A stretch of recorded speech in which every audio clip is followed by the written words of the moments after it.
Welcome to Fiery Discourse, your podcast and media featuring dragonesses, female dinosaurs, and other similar saurians and scalies. I'm your host, Ludmillanon, and with me are my co-hosts, Angron, LuckyEevee, Mathmachine, and Jordan. Today is our 38th episode, and we're discussing 2002's Reign of Fire, so let's get things started. Now, the interesting thing about this movie is that this movie was made by Touchstone Pictures and Buena Vista Pictures, meaning that this is, of course, technically a Disney movie. Yep. The other interesting thing is that the dragons in this movie as we'll learn later on, the dragonesses in this movie were animated by the Secret Lab, who also did the animation on the 2000 movie Dinosaur, which we're going to talk about the podcast at a later date, and it's a really underrated Disney movie in my opinion. Sadly, this was the last movie that the Secret Lab would work on before they were shut down completely. And this movie also stars Christian Bale, long before he would be best known for playing Batman. And for those of you keeping score at home, this is the second week in a row we have a media piece that has Batman fighting dragonesses. Yeah, just had to make that little connection. But yeah, the movie begins in London, where a young boy named Quinn goes to a construction site, and he goes down to the elevator to the dig site where they're working on a subway tunnel. It turns out his mother is the foreman of the construction site, and the workers find themselves unable to dig because they found themselves like in a strange void of some sort. Quinn basically goes into the area, and he finds himself in a set of mysterious caverns. Now, the atmosphere in this part is creepy, more because of how realistic it is. It really reminds me a lot of the horror movie The Descent, but it's also about people going into caverns and finding, creatures there. But this really feels a lot like that they actually took inspiration from this particular part of the movie in general. And all of a sudden, a fire breaks out in the cave, seemingly for no reason. Quinn looks up and he sees a dragon who promptly basically spits in his face and roars. Now, all of the you're my play, bitch. now, all of the dragons in this movie, as we find out later on, are female, except for seemingly one, and we'll get to that seemingly a little bit. But the CGI for the dragon, it looks really good for 2002, especially considering this at the same time as the infamous Scorpion King and whatnot. So the CGI could have looked a lot worse than this. And I think in general, the dragon designs, and we'll get more to them in a little bit, but I really like how imposing they are and how, again, realistic they are. And we'll get to that again in a little bit. But Quinn tries to warn the workers that there's something down there, but no one listens to him. Two of the construction workers go to see what happens, but they were incinerated. And then Quinn and his mother, they get in the elevator to get to land, but the flame keeps chasing them upwards in a really, really tense sequence. It reminds me a lot of in Jaws when Quinn was in when Richard Dreyfuss, I think, was in the Shark Tank. That's what it reminded me a lot of with the framing of it. It also reminds me a bit of Aliens, like they're in the elevator. I could see that. I very much could see that, the influence of that. It's dragons, not aliens. Yeah, of course. Honestly, I'll take dragons over aliens any day, because way better than xenomorphs. A whole lot better. Yeah, way better than the xenomorphs. Let's do it that way. Yeah. A lot more reasonable. Let's do it that way. But the dragon ends up swooping and tackles the elevator. There's a really, really cool shot of the dragon's eye just peering at them through the bars with evil intent. And it turns out Quinn's mother is killed because she basically was lacerated by the claws of the dragon, and the shot of her lying there with the claw marks on her face is really impactful. We then get to hear narration from an adult Quinn when we find out that the dragonesses raised society. They millions of them were born at once. They basically took over and destroyed everything. The implication that the dragonesses actually killed the dinosaurs is a very interesting one. They don't follow up with it, of course. Honestly, a little believable, all things considered. Definitely. And in order to stop the dragonesses, the global government basically did the stupidest thing they could do. They used nuclear warheads, which of course only made things worse. And one thing about the depiction of the dragonesses in this movie, because again, they are the main antagonists of this, they're very haunting in a way. They can't be reasoned with. They don't have emotion. They don't have like any sort of feeling. We're not describing the Terminator here. We're describing these dragonesses, but they're just creatures that bring death and destruction and fire to anywhere they go. They're not even really like, I guess they're like wild animals, but in a way, they're more than that because they just want to destroy things. They just want to burn and, and consume. That's all that they really care about. And it turns out that with the human population going down, the dragonesses are also starving, leading to them becoming a lot more aggressive. And now we cut to the future, where we see Quinn working with a group of survivors, basically to continue living. And Christian Bale does a really good job as Quinn. This is, again, one of his earlier roles, and he does a really good job. He makes him feel like a realistic, shell-shocked man who's trying basically to do the best to survive in this completely broken, post-apocalyptic landscape. Yeah, it turns out that one of the survivors, Eddie, has gone completely insane, and we found out from a title card that this movie takes place in 2020, which... unfortunately, 2020 did have a disaster source, but it was not dragonesses, so boo. But yeah, Quinn then runs in to stop Eddie, who basically wants to go to the fields and just dig up their food. Eddie believes that everything is useless and they should just give up because, well, the world is completely ruined and is tatters. There's no government, there's no infrastructure. The world, for better or worse, or for worse in this case, has been brought back down to the Dark Ages. And, by dragons. Of course, by dragons. Another very good point. But yeah, Quinn then meets up with his friend Creedy, who is played by Gerald Butler, which means that we have Batman and King Leonidas fighting dragonesses. Or Batman and Stoic, if you want to get technical. Even better reference, right? And then we get a nice, probably one of the only intentionally comical sequences of this movie. We see a Quinn and Creedy recreate The Empire Strikes Back to entertain the children, which, I'm going to be honest, this little scene right here is probably the best thing Disney has done with the Star Wars franchise. Oh, heck yes. It was honestly very interesting to see that, because like in a future where like screens and whatnot have ultimately gone to the wayside, it was very interesting to see like people keeping the classics, quote unquote, alive with like that level of like exactly. And they also mentioned theatrics. And they also mentioned that they're going to recreate like a Lion King next and stuff like that, which it reminds me a lot. I don't know if you guys remember this, the Kevin Costner movie, The Postman.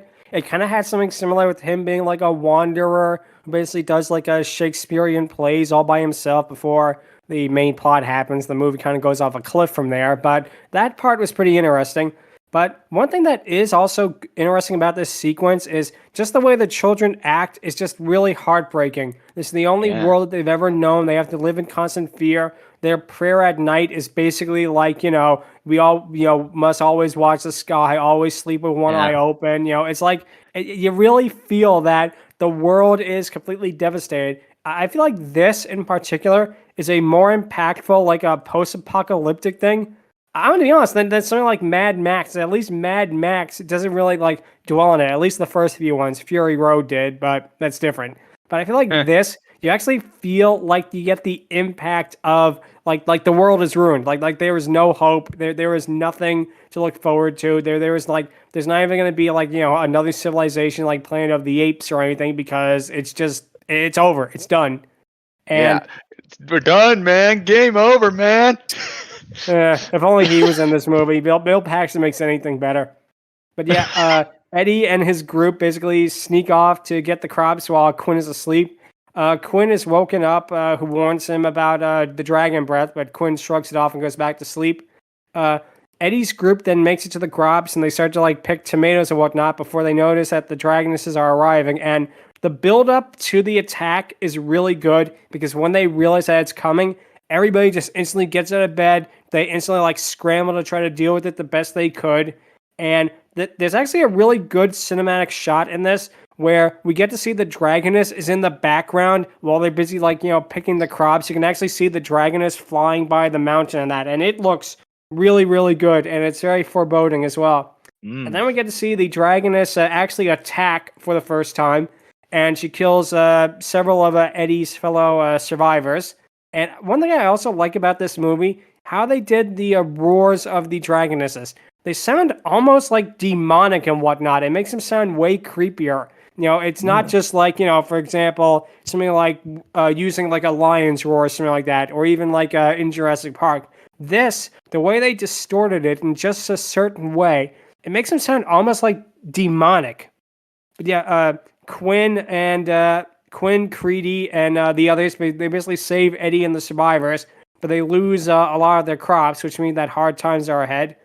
And speaking of Mad Max, the makeshift fire trucks they're in and the like flame retardant suits they have, it really reminds me of Mad Max. And it does, honestly. Yeah. And again, with the Dragoness, this is the first time I think we get like a close-up shot of them in like the direct light, not like in the beginning section in the cavern where we just get like brief glimpses of it. They have a really good design, like it's really realistic, and again, it's a traditional design, but it's also a very fierce and imposing one. And like the lack of all color on them, it really suits like the bleak tone of the movie very well, in my opinion.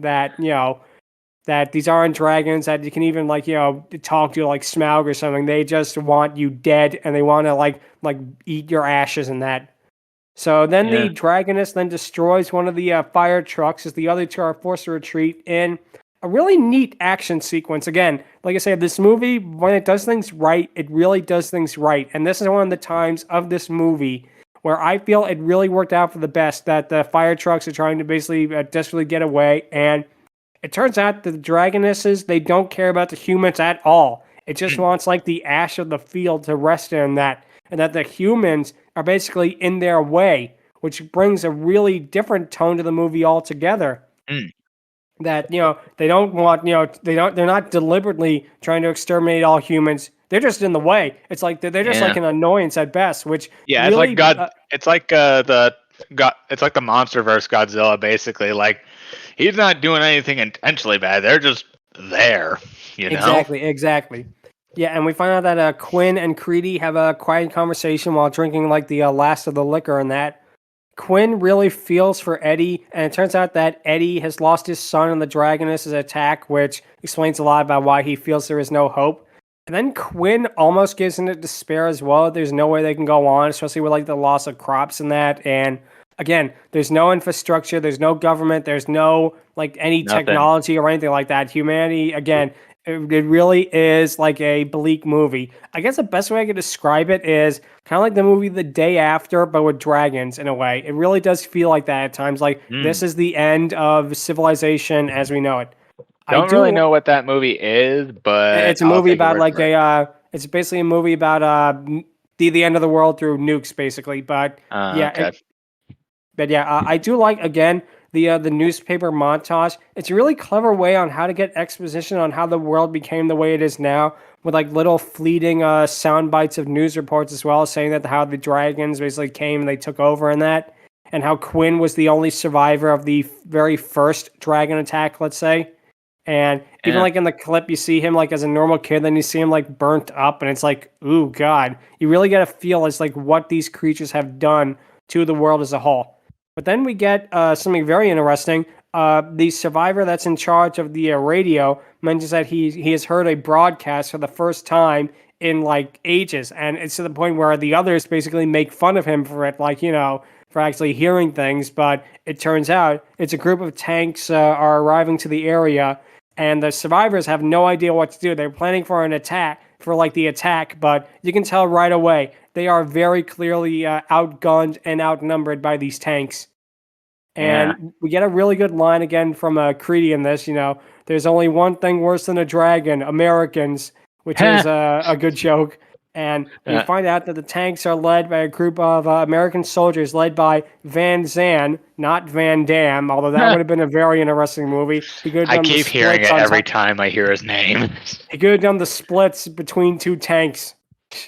But yeah, Van Zan is played by Matthew McConaughey, who I'm sure all of us know for that cinematic classic, that all-time titan of movies, Texas Chainsaw Massacre: The Next Generation. That is Sing.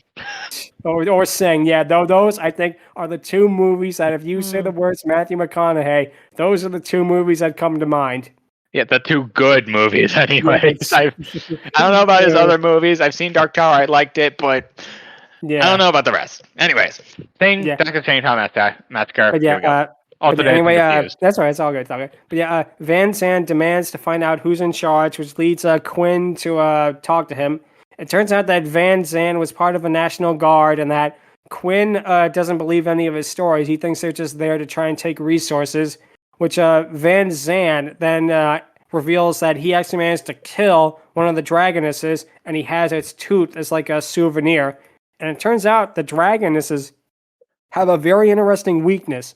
They can't see well, like during dusk or dawn. It's like at like perfect night, they can see fine. During the day, they can see fine. It's like that little window of time, their eyes get weaker, which meant that how they were able to take them down. Quinn still doesn't trust them at all, but he allows them to have shelter in that. And one thing I do like as well is Greedy and Crin's argument about letting the soldiers in. It feels very realistic. And then we get to see something that completely shocks all of them is a helicopter because basically since the dragons have taken over, the world has belonged to them, but especially the sky. There's been no planes, no helicopters, no air travel of any kind. So for a helicopter to still be functioning is something that is completely out of the blue, especially for them. The helicopter is revealed to contain Alex, who is the group's pilot and intelligence officer. And the other men in the helicopters, they're basically pawns that are sent out to die when they go after the dragonesses and that. Yeah, they're archangels, as exactly. puts it. They last 17 seconds. And we get to see that sequence later on, and it's a really good bit of world building with that to show how desperate they are, that they have to have men basically, willingly commit suicide just to try and deal with these things. Yeah, it's also very interesting that they brought up like the Bola men from Roman times, which were also like sacrificial people meant to like capture or kill, Exactly, yeah. And Jared basically remarks to her about Quinn, rather. Quinn remarks on Jared, who was an orphan that he had saved. Basically, his tragic backstory that he basically was an abandoned child and how they all managed to survive despite their hardship and that. We then get to see the dragoness from before. She arrives again, the one who burnt the crops. The survivors then have to team up with the soldiers to take it down, and the group on the motorbikes of the soldiers, again, it reminds me a lot of Mad Max, and sadly they did not get to go to Bartertown or the Thunderdome, which, shame. But yeah, Quinn goes basically to help the soldiers from just blindly attacking, as it turns out one of the verticals is down. And it's here, like I said, with the archangels. 3 of the soldiers jump out to try and tackle the dragoness using like the net. One is killed by the fire. Another one is killed by impacting the ground. And this particular kill of the second soldier, it reminded me a lot of Jurassic World, how we get to see like their vital signs on a computer of sorts. Amazing that computers still function in this universe, but that's just gotta stretch your disbelief for that. But you just see his life signs and they go flat as he hits the ground. Excuse me. Also reminds me of all the times people have like fallen down like from the sky to the ground in Tears of the Kingdom or like Breath of the Wild. Yeah, I could see it. As well. And the third one is basically still in midair as he uses like the net to try and catch the dragoness and that. Quinn then gets into their radio frequency, and Van Zandt has a plan. He decides to use them as bait, which it's a method that he clearly took from his favorite SpongeBob episode. Loser. I heard this call before. Oh, I'm sure you have.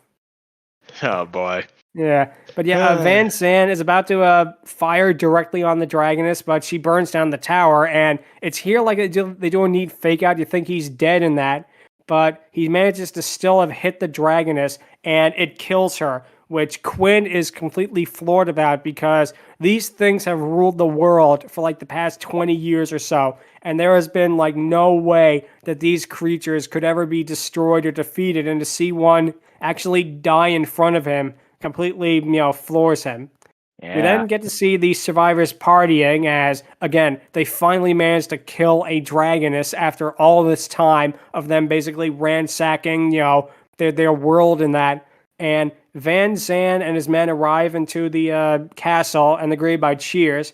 But then we get to find out how Van Zandt is just so cynical. He calls the survivors very foolish and disgusting because they took down one dragoness, but he lost 3 men, and that the dragonesses don't care that you took one down. They only care about killing you all. We then get and again, after this, we get a really neat shot of just Van Zandt staring into the fire with like a 1,000-yard stare. It's a really powerful one. It shows how much, again, these people have lost in a way. How this guy has allowed himself to become like, almost like a Captain Ahab in a way, more than the actual Moby Dick knockoff that has a dragoness in it that we will discuss in the podcast in the future. It's a very, very bad movie, but not like this. But It also, he basically like he basically skirts the line between someone who's both stable and batshit insane without being like absolutely antagonistic. Exactly. Yeah, it's very interesting. He's not really a human antagonist, which I like that they did that. That you could have very easily had him be like Dennis Hopper in Waterworld, just have him be a complete insane psycho that only cares about his own survival and the survival of his men. But the fact that they actually chose to make him just a completely broken man in particular, it really, really works out good. Yeah. And Quinn then basically demands to know why Van Zandt is there. And it turns out Van Zandt needs Quinn. The two of them meet up with Alex back in the castle, and Alex reveals that most of the dragons are dragonesses, hence why we're discussing this, and how they can breathe fire is like they have, I believe in like their lungs, they have like an extra like a air sac that allows them to produce the fire with hydrogen in that, which, again, it feels really... I like the realism they put in this. This is like one of the most realistic depictions of a dragon in film history, and I really like how they did it. They didn't make them seem like they were just, but they very easily could have made them just movie monsters, which they are, but they also feel like biologically real in ways that like say some other ones don't. But then it turns out Van Zandt asks Quinn if he knows that, and Quinn has a pretty good joke. I don't check the plumbing while I'm running for my life, which is a good one. And it's here we learn how the dragonesses reproduce. There is one male dragon that fertilizes all the females' eggs, kind of like what happens with fish. It turns out that this male dragon is living in London, meaning that they need Quinn to go there and help them kill it. And if they kill the male, then they kill the species because there's no way for them to reproduce. Obviously, they did not see Jurassic Park. Then they would have known life finds a way. But yeah, perhaps. But Van Zandt needs soldiers to help them to get to London, but Quinn refuses. Quinn basically says that Van Zandt is completely insane, and Van Zandt storms off in a fury. And we find out that Alex asks what happened to Quinn, and we get more backstory from him about what happened after he escaped from the what happened with the construction site. Nobody believed him in that, and when it started happening, scientists had no idea what was going on before it was too late. Kind of like the whole, it's almost like they had the answer right in front of them, but they didn't listen. They didn't listen, like the whole hubris of man kind of deal. Exactly. But Van Zandt then basically groups the men to talk to them about going after all the dragonesses in London. He asks who will volunteer, and only 4 people, including Eddie, step forward. And Van Zandt is then forced to draft more survivors under threat of death.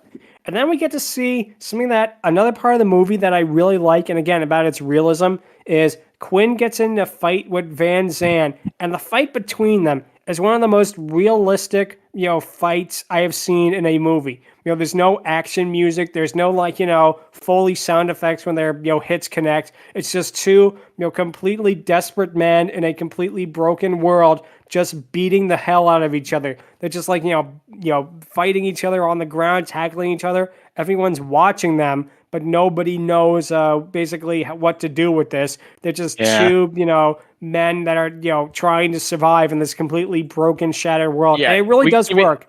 Yeah, you basically got like 2 pretty much macho celebrities playing 2 different distinct roles here, one of which ultimately had to forget years of training and all that stuff, while the other didn't. So basically, what you have here is a guy who has been hardened only by freaking hardships and survival instincts, while you going up against pretty much a trained military mercenary.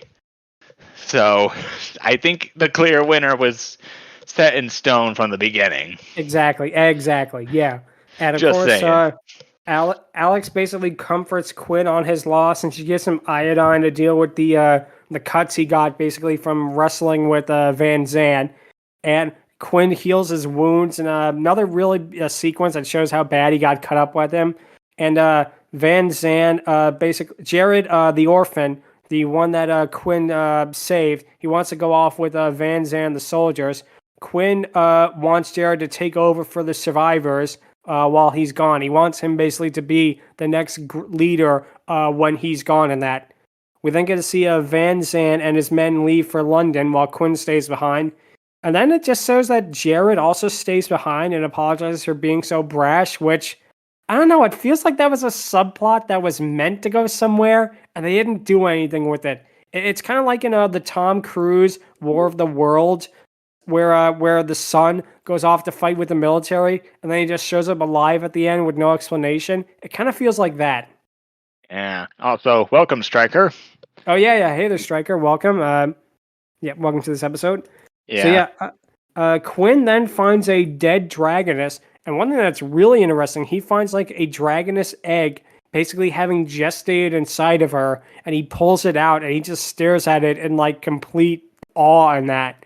And again, it's not an egg like a bird's egg or that. It's almost like a fetus in a way, and it's something that again, the realism aspect of this movie is why it works for me. And then we get to see Van Zan and his men make it to the ruins of London, and then we get to see the Alpha Dragon basically appears and it attacks them as their weapons do nothing to stop it. And he has a more, I guess, browner scale color, a browner scale color compared to the other dragons. Color.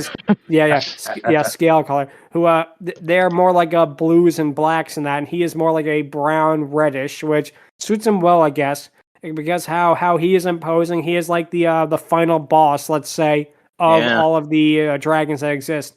He kills all of the soldiers with their fire, except for Van Zan and Alex. And then we get another part of Van Zan just sitting down there and staring at like the open flames. And he has another 1,000-yard stare just to show what he's lost is a good one. Then the Alpha Dragon goes to the castle and he kills several survivors, which means that Quinn's fears are right. The desperation of them trying to survive is, again, just so harrowing. How they're trying to get away from this thing they have no basic control over. Quinn runs to the burning castle to try to save some orphans and whatnot. And they all head into an underground bunker for safety, but sadly, Creedy does not make it. He is killed by the dragon, and a bunch of rubble basically buries these shelter to smithereens.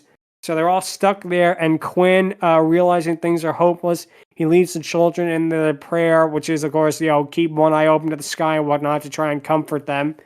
And then eventually they hear noises from outside, and they push the boulders over, revealing Alex and Van Zan. And Van Zan admits Quinn was right, which, of course, he could have found out that Quinn was right without, leading the Alpha Dragon to the castle and destroying everything. Yeah, they then leave the bunker, to the ruined castle, and Quinn holds the rifle towards Van Zan, which is a good thing. You think that he has all the reason to kill him right now, considering what he did to his group of survivors. But then he decides to go with them to take down the dragon because he knows that what he learned from Van Zan about their poor eyesight, that they could possibly take it down.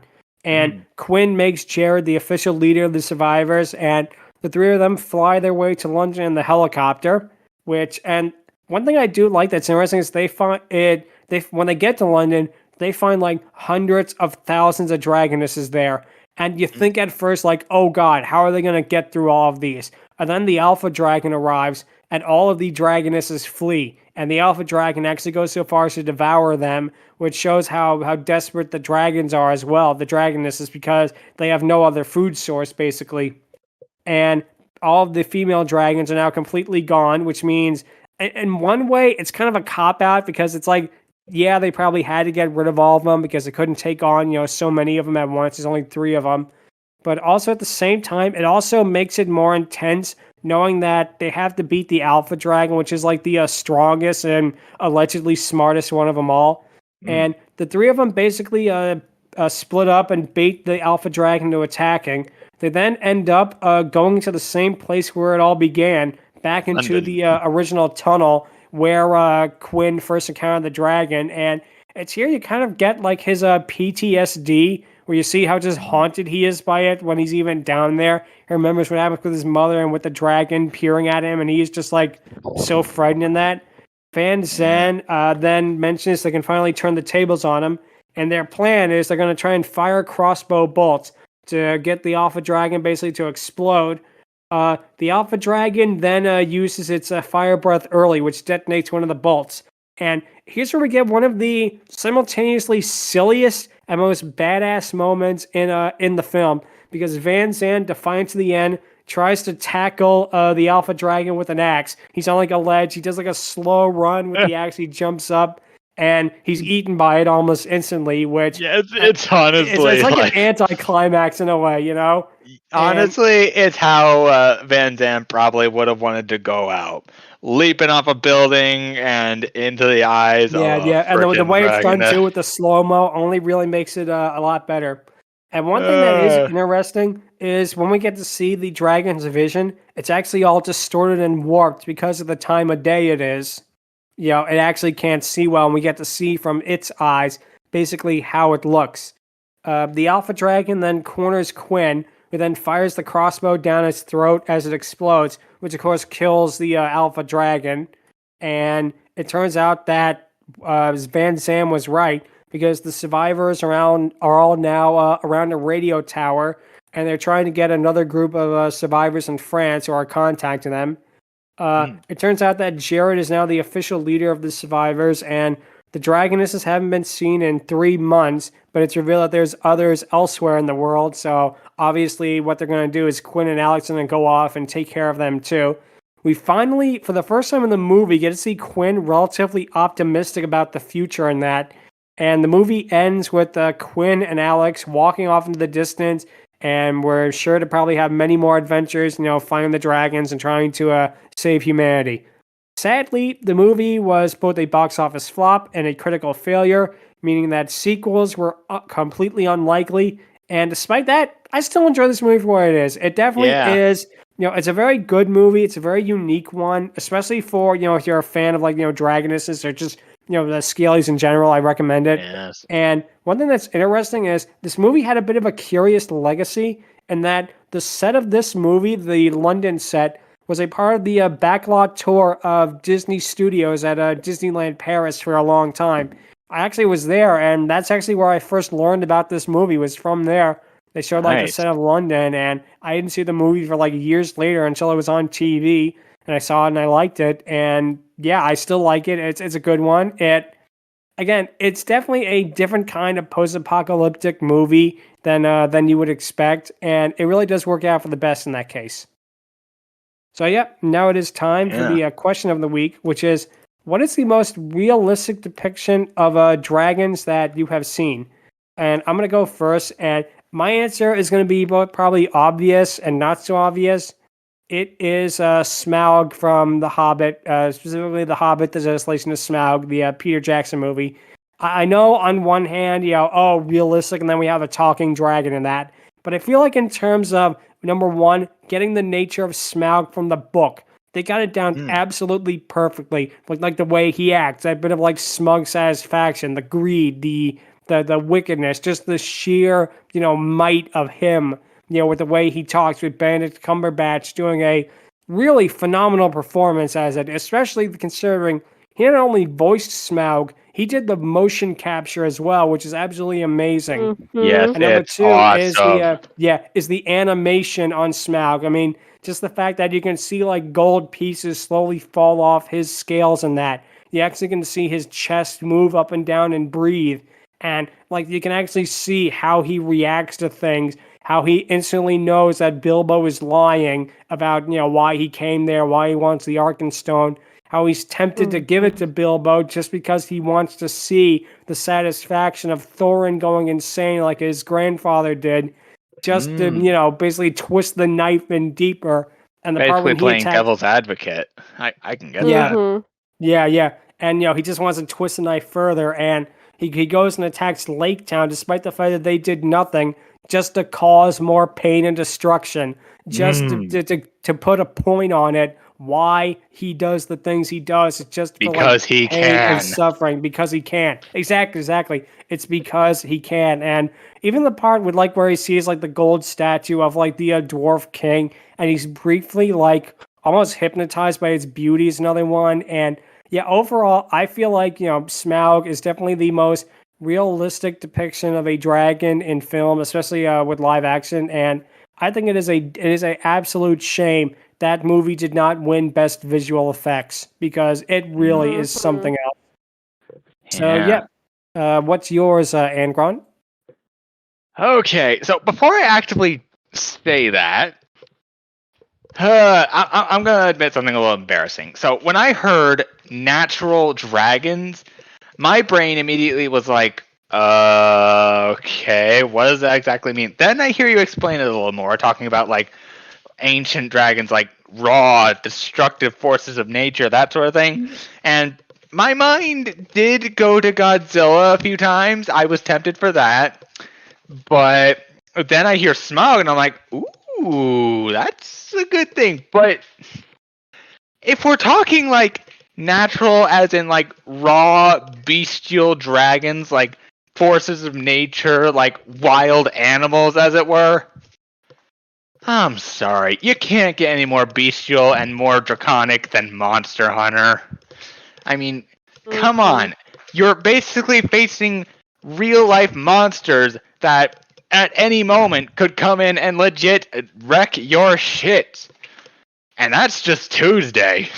Yeah. And oh man, there are so many dragons. Kovetara, frickin' Lagiacrus, so many dragons there that could easily get their own thing on the podcast, depending on whether or not they're female, but we'll get to that later. But oh man.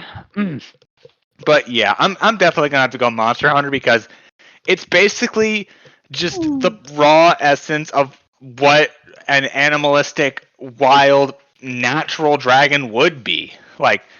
They're just there to survive and basically be the dominant food chain sort of thing, if not for humans. But yeah, I'm definitely gonna have to say friggin' Monster Hunter. Yeah, I definitely can see why. But yeah, like I said, what was your answer going to be? Suppose if it was the first one, basically, just out of curiosity. Well, that's complicated. I would have said Smaug, because you were talking about it a little bit, but honestly, I wanted to go a step further. I didn't want them to actively be go against the natural order things, no speech and no freaking odd cartoony sort of things, suspension of disbelief, if you were. But I also didn't want them to feel non-characterized, as it were.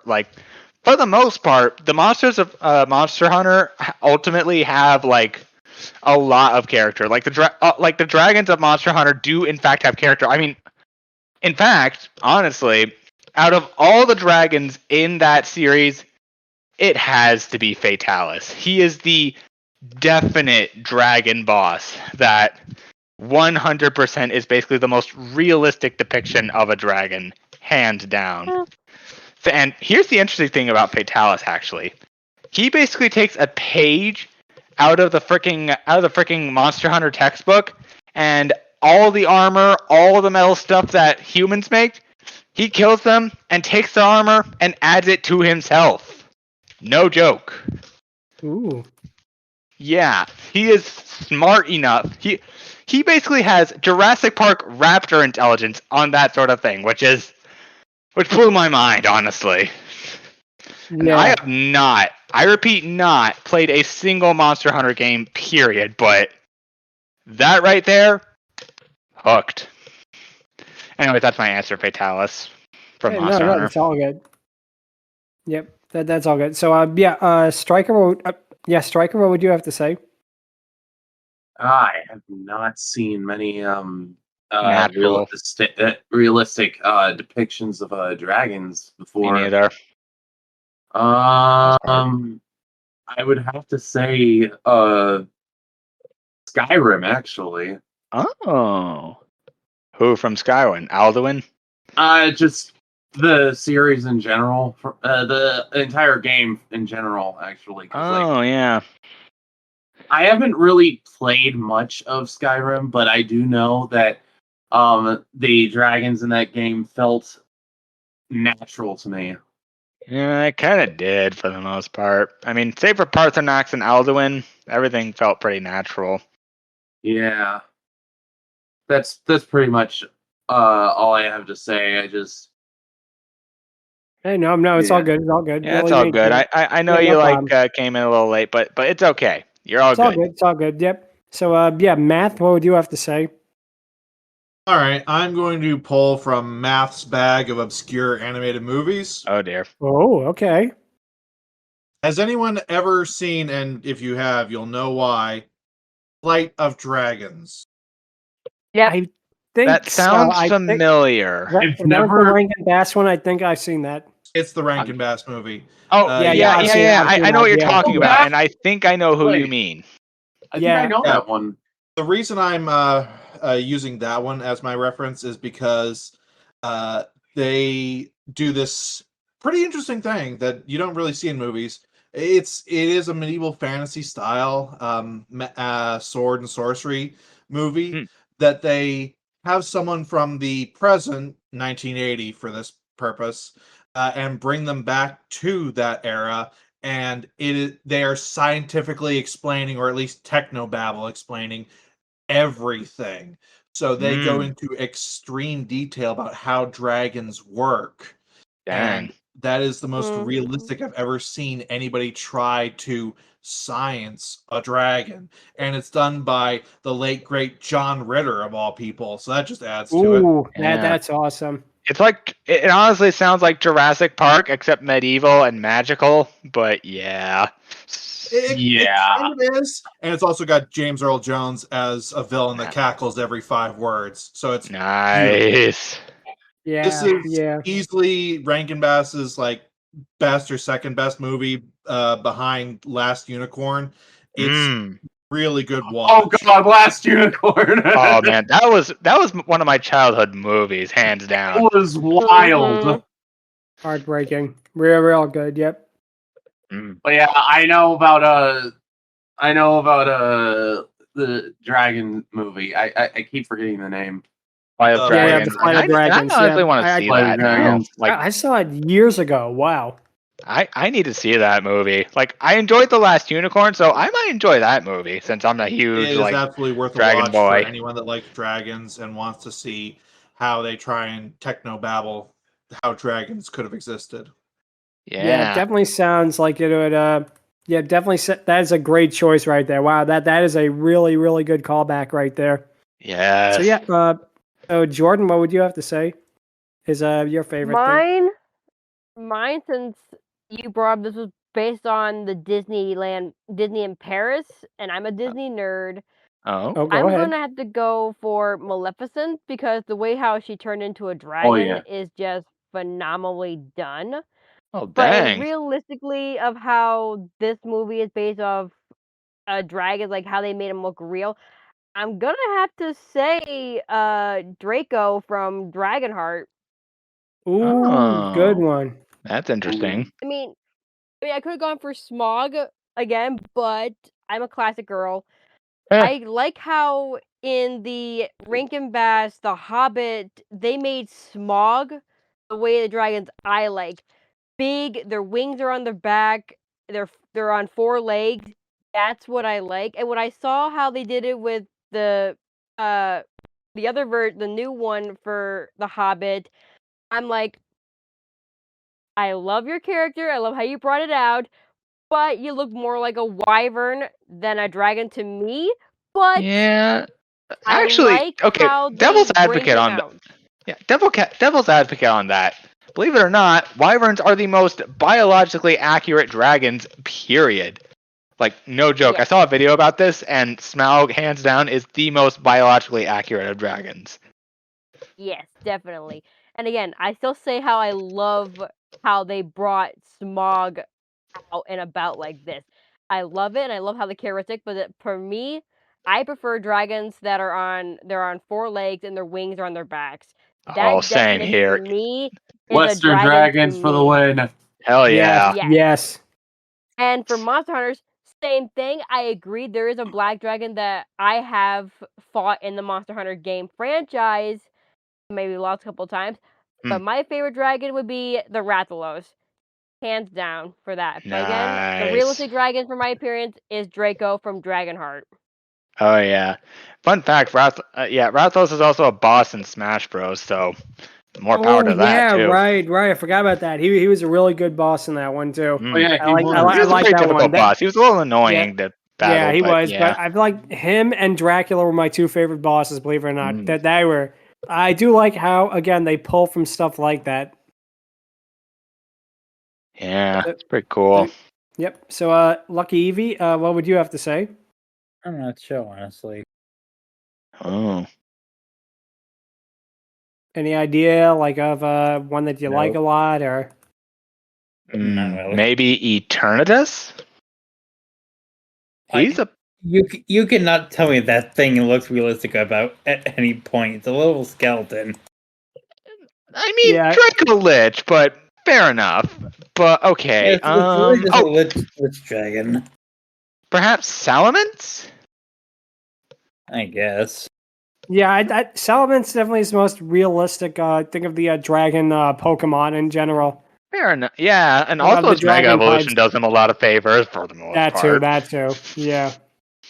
I guess. Yeah. I guess if we're doing that, then by proxy, we'll also do Wooing Moon. Hey, it's all good. It's all good. Yeah, honestly, Roaring Moon would be pretty cool. So I think Roaring Moon would work. Yep. So now it is time for the patent pending Dragoness Scale, where we're going to rank the dragons, all of them except for the Alpha Dragon, or maybe we will because, again, we don't know if it is male, even though they say it is. So I think, unfortunately, we're going to have to leave it off the Dragoness ranking. So just the Dragonesses that are not the main Alpha one, which kind of is going to hurt the score a little bit, but I'm still going to give them a 7 out of 10. The reason I'm going to give them that is I like the design, I like the characteristics, I like the fact that they are just so physically imposing and just how they are just, again, engineers of death and destruction and, fire. But I really do feel that, again, kind of like what Math kind of gets at in some other episodes, I have to agree with him on this one, how they really feel more like an obstacle than they do characters. Now, granted, they are a very excellent one. They feel frightening. They feel realistic. The way that they have turned the world into a complete, absolute wasteland is an excellent one. But as a whole, I just feel like I wish, again, that they had a little bit more screen time for them, although the ones we do get are excellent. And that we actually got to see some more Dragonesses in the final part instead of just the male Alpha Dragon. But overall, I'm going to give them that score because it really, again, they're good. They're really, really good.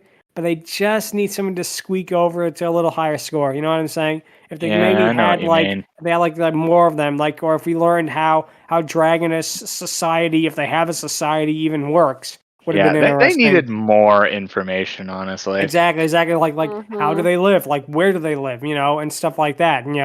How do they raise their young if they do that? And again, just a little world building like that would have been nice, but they still are very, very good, Dragonesses in particular, especially with the design and, again, the intent for them. So that's why, for me, they get a 7 out of 10. So, Angron? I'm also going to say 7 out of 10. They're pretty imposing, like you said. They're like the information that we're given about them is very impressive, all things considered. Eating ash, like the fact that they were responsible for the world basically going kaput and basically just looking all ashen-like. But yeah, I do have to admit, they needed a little more. They not only needed more detail, they needed more time, honestly. Like, I get what they were going for, and honestly, it works for what we got. But yeah, they definitely needed a lot more development if they ultimately needed to get a higher score. But as it stands, again, they're pretty cool, and I, for one, do in fact agree that they're more of an obstacle, but they're a damn good obstacle. Yeah, definitely. That's exactly what I was getting at. And Yeah. I know Stryker, you said you haven't seen the movie, but what would you rank them, just out of curiosity? I don't know anything about it, unfortunately. Yeah. If you want, I'll just put it down as like a N/A if that's okay. But Yeah, it's all go good. right It's all ahead. good. Like I said, no, it's no problem. It's no problem. Yeah. Yeah, once you watch I'm the on movie, board. yeah, if you're able to watch the movie later and give us Later a we can better always score go about back the and we can dragons, add. that'd be We awesome. can change. Yeah, that's what we can do. We can Yeah. always go back and change the score to whatever you Yeah. would give them. That's okay. So I yeah, did mean to see it, but I just it's all for good. some It's all reason good. didn't. No, it's all good. It's all good. It's no problem. It's no problem at all. So Math. I'm giving them a 5. I'm probably gonna be the Ooh, lowest okay. one this week because I'm sorry. For as good as they look, and they look really amazing. For this being 2002, the CG is fantastic for them. Kicks ass. The issue, well, small detail for me, I've never really been too terribly fond of dragons whose arms are the wings. I prefer the Western dragon where they have wings on back and the 4 legs. That's just a Same, minor but I nitpick do more than absolutely anything for me. enjoy the same. But I do absolutely enjoy the wyverns. They're pretty underrated, all things considered. Oh yeah, I get that. These are probably the best wyverns that have ever been shown in a movie. Don't get me As wrong that on smoke. that. Oh yeah, I guess technically he was sort of designed as a wyvern in that. Yeah. In a way, yeah, I guess you could. My biggest issue is basically what Lud said, and I'm gonna keep beating this drum until it stops being a thing. I hear your heart. They were a force of nature. They were not characters. There was no personality. There was no individuality. There was no substance that you could glean from these other than big, scary lizard breathe fire. And you know what? Raise the planet. That too. That's why I Yeah. say force of nature, because they literally destroyed nature. But yeah, there's just nothing here. Yeah, I gotcha, man. I definitely can understand why. You know, again, they really are. They're really not characters in a way. Like I said earlier, you know, that even though they're really good, they're really impactful. Again, they really are not characters, and it's a shame because otherwise they look really good. You know, and again, like I said, they are excellent in terms of how they end up. Basically how they end up basically, you know, being an obstacle, you know, how they cause the end of the world. But you're absolutely right in that there really is no substance to them, which it's kind of sad, you know. There was ways that could rectify that, but as it is, it kind of worked out, I think. Yeah, I can definitely see where you're going with it. So, Yeah. Jordan, what would you have to say? Hello? Sure. I haven't seen it, but I saw pictures. I was looking through the alpha male pictures, and I do see. Wow, yeah, they are definitely in detailed of the designs. But Mm. I am going to say, 10 rating. A what out of 10? You cut out a Sorry, little bit. your connection was a little, yeah, there. Sorry about that. 6. Okay, 6, got it. Mm. But Any particular reason?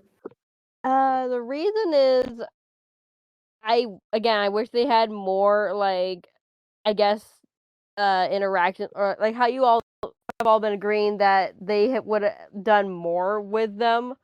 Like, I don't know, maybe if they found maybe a baby dragon, that could have maybe changed the whole point. Ooh, that would have been very Mm. interesting. That'd be Exactly. very interesting, yeah. Maybe I mean, I also like how, again, the world's kind of fucked up, that there are tons of dragons all over the world, and they're like, wow, we are in deep crap here, that their entire race is now run by dragons, And Yeah. there's hardly any food to feed these gigantic creatures. They're getting agile, and I love how they brought the characteristic of these beasts. Like, yeah, they're feral. They're gonna eat you. They're bigger and stronger. I just love that. So I'm gonna change it. I'm gonna make that to 7 to 10. I'm gonna change that. Oh, nice. Okay. Yeah. Oh, It's all you know good. what? You know that actually brings up something that I almost forgot about. So Go right ahead. there's this YouTube video that legit shows a realistic attempt at like people like being like living under a dragon's rule. Like the dragon like comes to a land one day and like over several years, like centuries even, like humanity is ultimately like sacrificed to this dragon to appease him. And over time, humanity ultimately like develops countermeasures in secret against the dragon, eventually leading to a bomb that stops him. And that right there, like that honestly is what reminds me of that. Oh no, definitely. I can definitely see where you're going from with that. I haven't seen that video, but I know what you're getting at with how realistically, like people living under that kind of fear and that you definitely get that from this movie. Mm. So, yep, And, that. Oh, sorry, go ahead. real quick thing I forgot to mention. My score would have been higher if we were including the alpha, because he's the only one that actually had a personality. What would it have been? I'm just out of curiosity. If we had included the alpha, 7. Mine probably would have been gone up to maybe 8, to be honest. Mine would have still been a 7 either way. Yeah. It's all good. Yeah, the alpha was the one that kind of carried that as far as characters were concerned. Yeah, I definitely can see that. Yeah, it's like that's the one that they put all the effort into, and especially with like the amount of detail compared to the other dragons, and I can definitely see where you're coming from with that. So, yeah, if you have any questions, or if you want to send us your fanfic of how you think Batman and King Leonidas would fight dragonesses, Or stoic. Or is that too? You can email us at fierydiscourse@outlook.com or visit us on twitter.com at twitter.com/fierydiscourse. Next time is going to be our Halloween special, and it's also going to be the 25th anniversary of the movie we're going to be discussing. Next week, we are going to be talking about the 1998 movie Godzilla with Matthew Broderick, Jean Reno, and Hank Azaria. Yep, now with Bartok and Inspector Gadget. Yeah, that too. So yeah, thank you guys so much for listening to this, and until next week, take care. Yep, later. Bye. Peace out. Adios. Peace.